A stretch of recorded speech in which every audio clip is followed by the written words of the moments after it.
about how hard you hit. It's about how hard you can get hit and keep moving forward. To infinity and beyond! Some people without brains do an awful lot of talking, don't they? It's classified. You talking to me? I could tell you, but then I'd have to kill you. I can't fly! Expecto Patronum! Entertainment X. You never know what you're going to get. Welcome back to another episode of Entertainment X. Today's episode is going to be about finances. I'm going to talk about saving, spending, relationship with money, good, bad, or otherwise, and so much more. So I hope you enjoy this episode and keep on keeping on. So for this episode, we're going to start with the obvious and then work our way into the not so obvious sections of saving money. In terms of saving money, it's always been said that if you save more money than you spend, or should I say spend less money than you make, you'll always be safe. You'll never be in debt. You'll never have a situation. But then again, we have those rainy days where some random thing comes up. Or what if we're not making that much money? So with a little background of myself, I'm a 26-year-old artist living in New York City, and my yearly income currently is well under $60,000. We'll put it there. And I've previously worked on contracts on a cruise ship that has taken me out of the city. So I have some savings there that I'm going to talk about. So we're going to first start with, I'm just going to talk about what I've gone through and how I get through it. And maybe if there's something you can take away from this, great. If there's nothing you can take away from this, thank you for listening. So I graduated from college with about $2,000 in my bank account. And that money was from bouncing at a bar in college. And it was $11 an hour. I think I was getting paid there, and previously saved money from lifeguarding. I was making $12.50 an hour lifeguarding. Immediately after college, I worked over the summer at my home on Long Island, and I made this $12.50 an hour. And I worked the entire summer with the undeniable certainty that I would be moving to New York City come September 1st. So I didn't spend a lot of money. I didn't go out much. Now, granted, since I was living at home, I wasn't paying rent and I was not paying for groceries.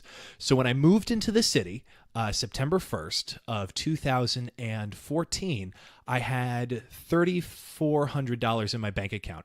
Now, I moved in at the time with my best friend in the entire world, and we got an apartment together in Brooklyn. It was $1,000 a month, a basement in a home that had no door to the basement. There was a half bath down there, and we split this room. We put a little divider up, and we both paid $500 a month.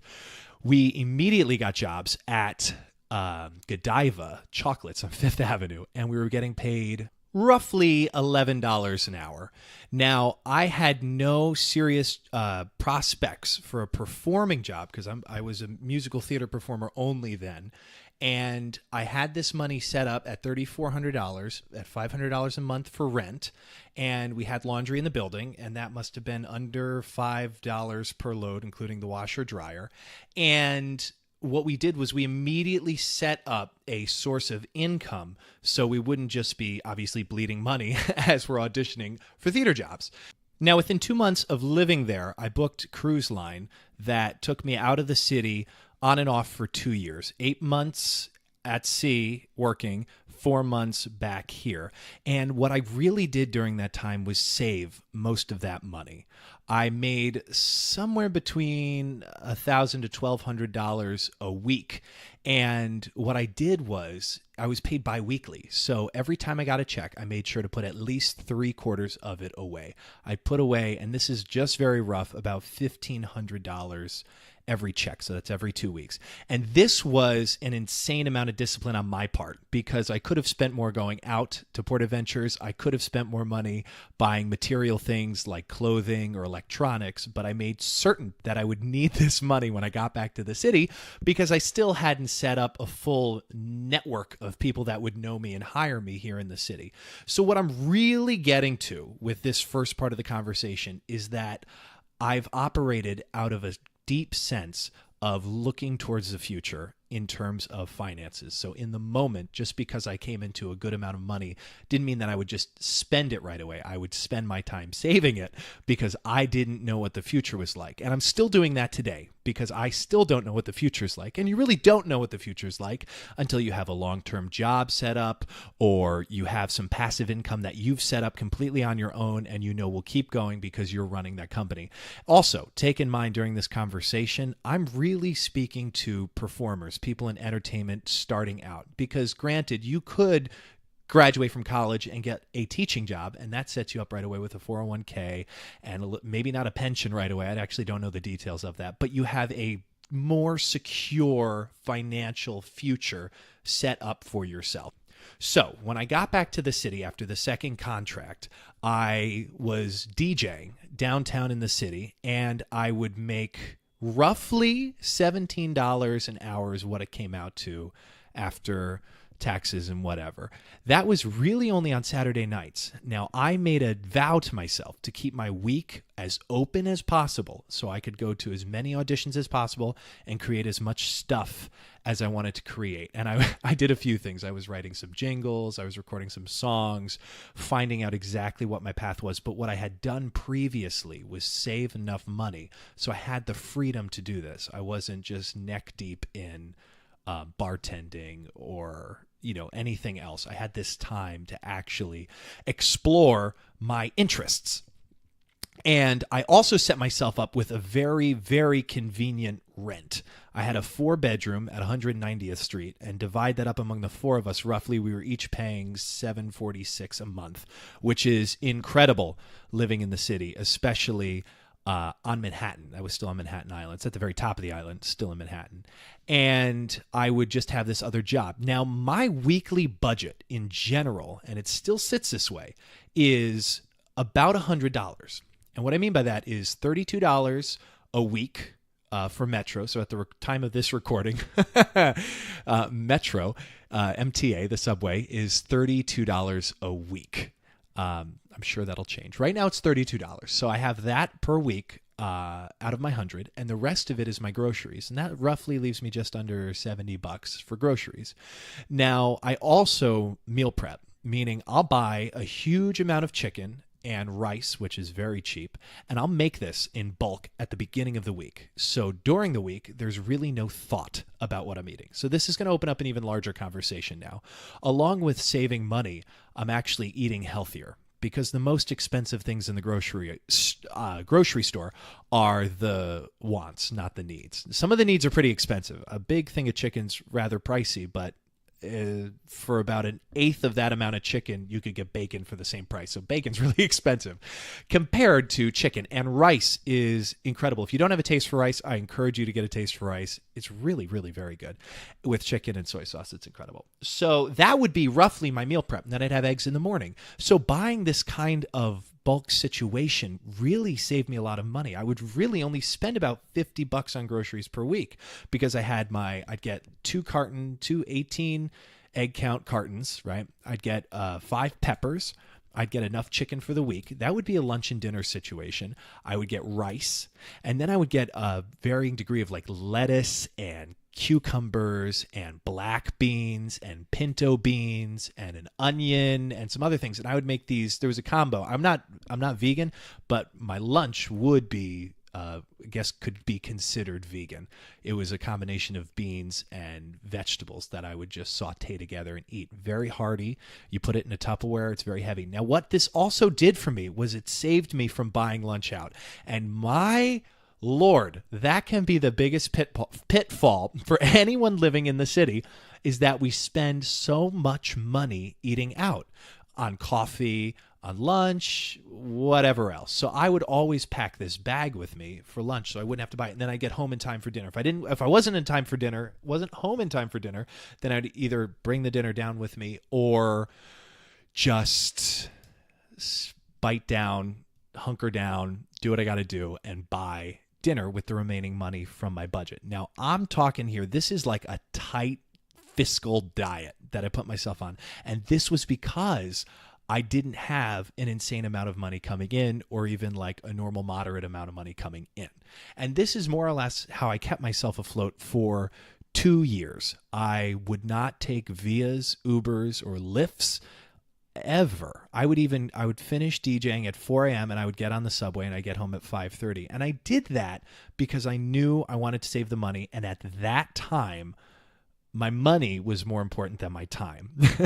As you get further and further into life, I think even in the last year, my time has started to become a little bit almost more important than my money. So there's a varying degree of shift with Uber and Lyft. And that's completely up to you. Again, I'm just speaking on my experience.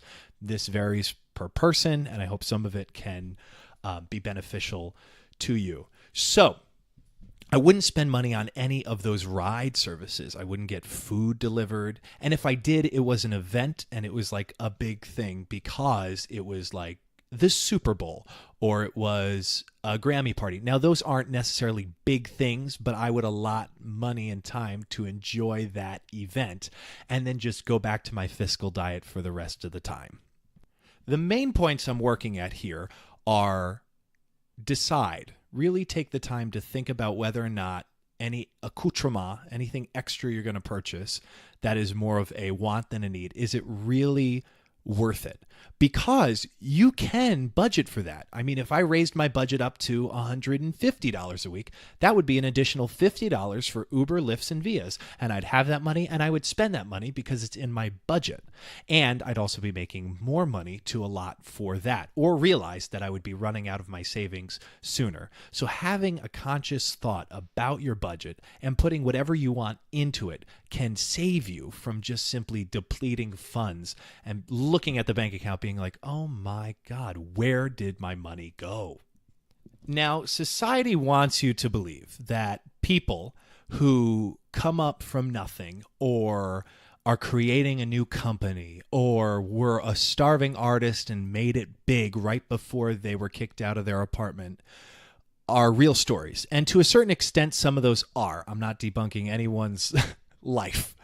But for the majority of, and I will speak specifically on company starters, entrepreneurs in the tech field, or someone who's created their own brand online selling apparel or whatever, you're encouraged to have some sort of income that keeps you afloat so you're not risking and betting like the whole farm. You still have a day job, and in those hours, you're working towards this personal goal of yours.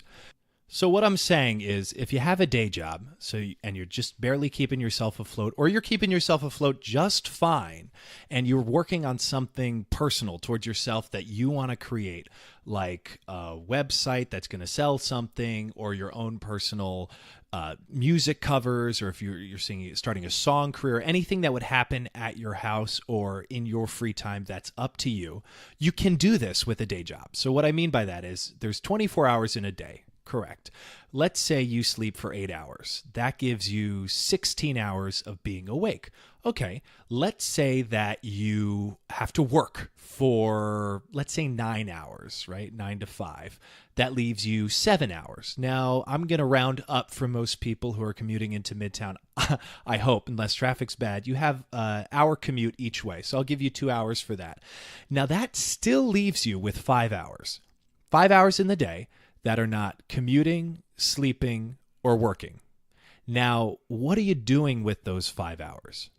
I know that I suffer from Instagram fever, where I can sit and scroll through Instagram for way too long. But if you don't have kids, if you don't have to walk a dog, if you don't have to do anything but take care of yourself, those 5 hours, and let's just say 5 times 5 is 25. So that's 5 hours in a 5-day week. That's 25 hours a week, just the week. I'm not even counting the weekend where you don't have the day job, assuming your day job is 5 days a week.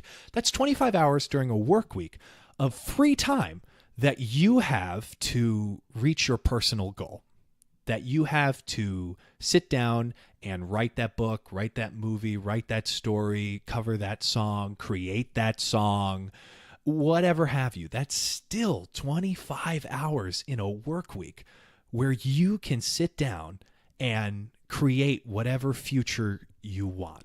Now, let's even say that you have to work out. So I give you an hour each day for that. That still gives you 21 hours in a week, and you get to take care of yourself and you're still being healthy. And on the weekend, since you're not working, you can either working a day job, you can work out in the gym longer, or you could just simply spend more time on your personal projects. So really what I'm getting to in this section is budgeting, not just budgeting money, but budgeting your time, taking it extremely seriously. And I heard this analogy the other day, and I really thought it was so interesting. When someone buys a horse for riding, they put the horse in a covered stable, right? Maybe they hire a trainer to train the horse. They buy healthy, nutrient-rich feed for this horse. Maybe if it's the summer, they buy fans or an air conditioning unit for the stable. In the winter, they buy blankets for the horse. There's all sorts of things you do to take care of this horse. We don't put garbage into it. We take really good care of it. But then when it comes to ourselves, and this is, again, something that I occasionally suffer from, is putting junk into my body, not taking care of myself the same way I would take care of a horse. Now, I'm not saying that I have the money to go ahead and buy a horse and do that whole thing, but it's the idea of how much I would take care of another creature, that why can't I take care of myself at that level of seriousness? Why can't I put the budget in my time and money to really care about the way I'm taking care of myself and the way I'm taking care of my money?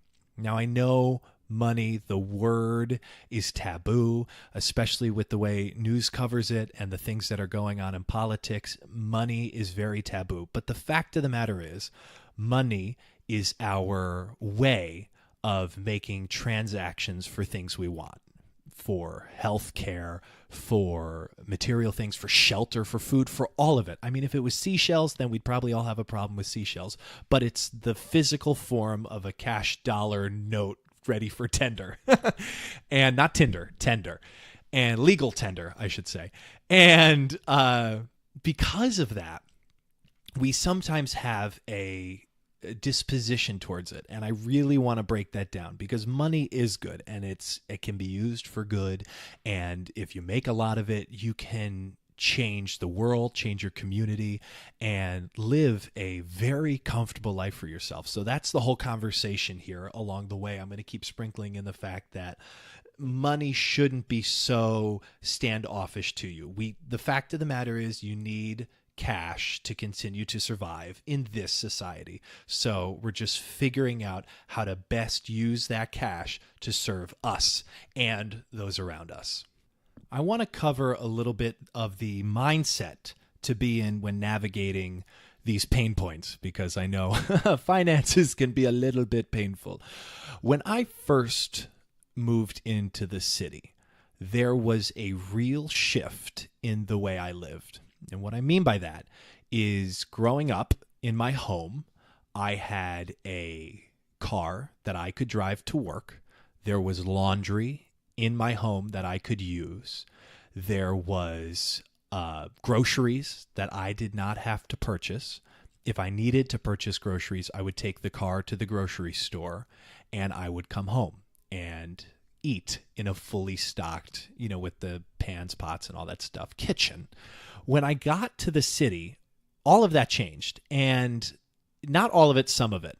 And what happened was, I had to really separate myself from the level of comfort that I had growing up to the level of comfort I had when I moved into the city. Now, in reality, the situations most of us are in this country are very, very comfortable. The way the rest of the world lives, and not some of the rest of the world lives, is very, very different in terms of poverty. Some people are living on $2.65 a week in other countries. That puts a lot in perspective for me, because I immediately start to operate from a deep sense of gratitude, which is where I encourage you to operate from, and the mindset to have when you're navigating finances, to be extremely grateful and understanding of the things you do have. Focusing on what you do have instead of what you don't have will help you greatly to get more of what you want. Because when you focus on what you have, you begin to become more grateful for life in general. And believe it or not, and this is something that I find so interesting, it's called reticular activation. It's a part of the brain that when there's a whole crowd and you hear Clay, and I hear my name over the whole noise of the room because the word Clay is important to me. It's my name, so it's what I focus on. When I start to put other important words into my brain, they get into your subconscious, and as a result, you start to focus on those words whether or not you're paying attention to it.